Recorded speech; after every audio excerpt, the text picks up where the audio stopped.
റോഷിപാൽ കൂടി നമ്മളോടൊപ്പം തുടരുന്നുണ്ട്. റോഷിപാൽ, ഇപ്പോൾ ഈ മുൻ നേതാക്കളെ, മുൻ KPCC അധ്യക്ഷന്മാരെ, കോൺഗ്രസിലെ തലയെടുപ്പുള്ള നേതാക്കളെയൊക്കെ വിളിച്ചു വരുത്തുമ്പോൾ സംസ്ഥാനത്തിന്റെ പൊതു സാഹചര്യവും അല്ലെങ്കിൽ ജനങ്ങളുടെ താല്പര്യം അതൊന്നും ആയിരിക്കില്ലല്ലോ. ഇവരെല്ലാവരും തന്നെ ഏറിയും കുറഞ്ഞും എല്ലാവരും തന്നെ വ്യക്തിപരമായ താല്പര്യവും നേതാക്കളോടുള്ള പ്രധാന നേതാക്കളോടുള്ള വ്യക്തിപരമായ താല്പര്യവും ഒക്കെ ഉള്ളവർ തന്നെയല്ലേ?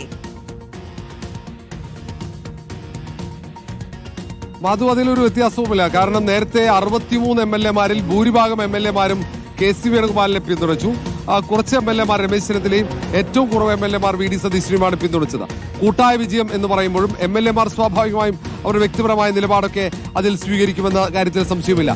ഇപ്പോൾ മുൻ KPCC അധ്യക്ഷന്മാരെ നോക്കിയാൽ 5 പേരിൽ ഏതാണ്ട് 3 പേരും അവർ ഒറ്റ നിലപാടാണ്. അവർ KC വേണുഗോപാലിനൊപ്പമാണ്.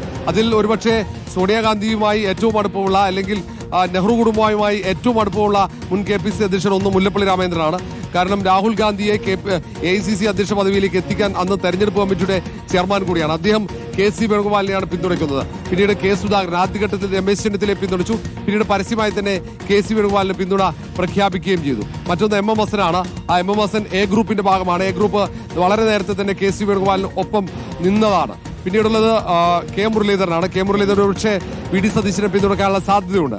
VM സുധീരനും സമാനമായി VD സതീശനെ പിന്തുണയ്ക്കാനുള്ള സാധ്യതയുണ്ട്. അവരുടെ രണ്ടുപേരുടെയും നിലപാടിൽ ഒരു വ്യക്തതയില്ല. അവർ രമേശ് ചെന്നിത്തലയാണോ VD സതീശനെയാണോ പിന്തുണയ്ക്കാൻ സാധ്യതയെന്ന് വ്യക്തമല്ല. അതേപോലെ തന്നെയാണ് വർക്കിംഗ് പ്രസിഡന്റുമാരിൽ PC വിശ്വനാഥ് A ഗ്രൂപ്പാണ്. സ്വാഭാവികമായും A ഗ്രൂപ്പിന്റെ പിന്തുണ അത് KC വേണുഗോപാലിനാണ്. മറ്റൊരു working president AP Anilkumar KC Venugopal വിഭാഗത്തിന്റെ ഗ്രൂപ്പ് മാനേജർ എന്നാണ് അറിയപ്പെടുന്നത്. മൂന്നാമത്തെ ആൾ അത് ഷാഫി പറമ്പിലും A ഗ്രൂപ്പാണ്. പക്ഷേ നിലവിൽ KC വേണുഗോപാലിന് ചേർന്ന് നിന്ന് പോകുന്ന ഒരു MP കൂടിയാണ്. അതുകൊണ്ട് ഈ 3 പേരുടെയും പിന്തുണ KC വേണുഗോപാലിന് ഉറപ്പായി കഴിഞ്ഞു. തിരുവഞ്ചൂർ രാധാകൃഷ്ണനാണ്. സ്വാഭാവികമായും നേരത്തെ തന്നെ A ഗ്രൂപ്പിന്റെ ഭാഗമാണ് അദ്ദേഹം. പക്ഷേ ഇപ്പോൾ A ഗ്രൂപ്പുമായി ചേർന്ന് നിൽക്കുന്നില്ലെങ്കിലും അദ്ദേഹത്തിന്റെ പിന്തുണയും KC വേണുഗോപാലിന് ലഭിക്കാൻ സാധ്യതയുണ്ട് എന്നാണ് കരുതുന്നത്. ഒരുപക്ഷെ മുൻ ആഭ്യന്തരമന്ത്രി എന്ന നിലയിലാകാം ഒരുപക്ഷെ അവിടെ വീണ്ടും തിരുവഞ്ചൂർ രാധാകൃഷ്ണൻ കൂടി കേൾക്കാനുള്ള തീരുമാനമെടുത്തിരിക്കുന്നത്. നിലവിലെ കണക്കുകൾ നോക്കിക്കഴിഞ്ഞാൽ ദില്ലിയിലേക്ക് നാളെ വണ്ടി കയറുന്നവരുടെ ഭൂരിഭാഗവും പിന്തുണ KC വേണുഗോപാലിന് തന്നെയാണ്. വ്യക്തിപരമാകാം. അതിനപ്പുറത്തേക്ക് മറ്റുള്ളവരെ ഇനി വിളിപ്പിക്കാനുള്ള സാധ്യതയുമില്ല. ഏതാണ്ട് എല്ലാവരുടെയും അഭിപ്രായം കേട്ടു കഴിഞ്ഞു. ഇനി ഹൈക്കമാൻഡിന്റെ തീരുമാനം ഔദ്യോഗികമായി പ്രഖ്യാപിക്കുക മാത്രമാണ്. മറ്റൊരു പ്രധാനപ്പെട്ട കാര്യം, ഇപ്പോൾ K സുധാകരൻ നമുക്കറിയാവുന്നതാണ്. അദ്ദേഹം സ്ഥാനാർത്ഥിത്വവുമായി ബന്ധപ്പെട്ട് ദില്ലിയിൽ രാപകൽ നീണ്ട ഒരു വലിയ പൊളിറ്റിക്കൽ ഡ്രാമ ഉണ്ടായത് നമുക്ക് എല്ലാവർക്കും ഓർമ്മയുണ്ട്. സ്ഥാനാർത്ഥി പട്ടികയും കയ്യിൽ പിടിച്ചുകൊണ്ട് അവിടെ നിന്ന് അദ്ദേഹം മടങ്ങുന്നത് ഖാർഗെയുടെ ഒറ്റ വാക്കിലാണ്. സ്വാഭാവികമായും അദ്ദേഹത്തിനൊരു സേ ഉണ്ടെന്നാണ് അദ്ദേഹം വിചാരിക്കുന്നത്. അത് അദ്ദേഹം പരസ്യമാക്കിയതുമാണ് KC വേണുഗോപാലിന് അനുകൂലമെന്ന്. മാധു, അങ്ങനെ തന്നെയാണ്. ഇതിൽ ഓരോ ആളുകളും ഇപ്പോൾ മുല്ലപ്പള്ളി രാമചന്ദ്രനൊക്കെ കൃത്യമായി നെഹ്റു കുടുംബം എല്ലാ കാലത്തും ബഹുമാനിക്കുന്ന ഒരു നേതാവ് കൂടിയാണ്. കാരണം ഇന്ദിരാഗാന്ധിക്കൊപ്പം പ്രവർത്തിച്ചു. പിന്നീട് രാജീവ് ഗാന്ധിക്കൊപ്പം ദീർഘകാലം പ്രവർത്തിച്ചു.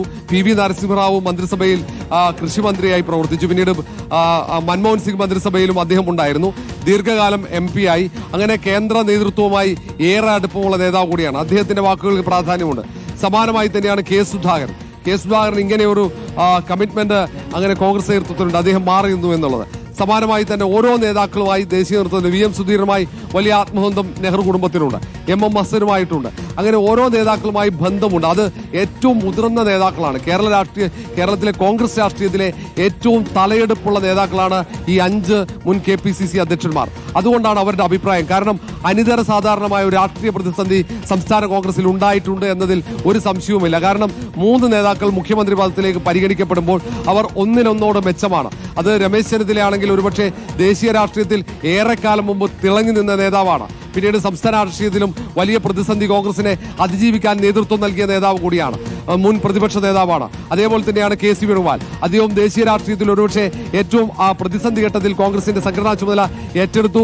പാർട്ടിയെ തിരിച്ചു കൊണ്ടുവരാൻ വലുതായി പ്രയത്നിച്ചു എന്ന് വിലയിരുത്തപ്പെടുന്ന ഒരു നേതാവ്. അദ്ദേഹം കേരള രാഷ്ട്രീയത്തിലേക്ക് വരേണ്ടത് ആവശ്യമാണെന്ന് ഒരു വിഭാഗം നേതാക്കൾ പറയുന്നു.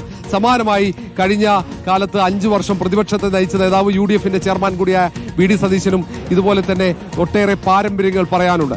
അതുകൊണ്ട് തന്നെ കോൺഗ്രസ് ഹൈക്കമാൻഡിന് ഒരു ആശയക്കുഴപ്പം സ്വാഭാവികമാണ്. MLA-മാരുടെ പിന്തുണയാണ് പൊതുവെ നിയമസഭാ കക്ഷി നേതാവിനെ തെരഞ്ഞെടുക്കാൻ പരിഗണിക്കാറുള്ളത്. അനവധിയാണ് എന്ന് തന്നെയാണ് നമുക്ക് മനസ്സിലാക്കാൻ കഴിയുന്നത്. ഇതൊന്ന് പൂർത്തീകരിച്ചിട്ട് വേണം ഇനി മന്ത്രി സ്ഥാനം സംബന്ധിച്ച ചർച്ചകൾ കൂടി തുടങ്ങാൻ എന്നതാണ് അവസ്ഥ. പക്ഷേ ഏറ്റവും പ്രധാനപ്പെട്ട ചോദ്യം മുഖ്യമന്ത്രി ആരെ എന്നത് തന്നെയാണ്. അതുമായി ബന്ധപ്പെട്ട് 7 ദിവസം കഴിഞ്ഞും ചർച്ച തുടരുക തന്നെയാണ്.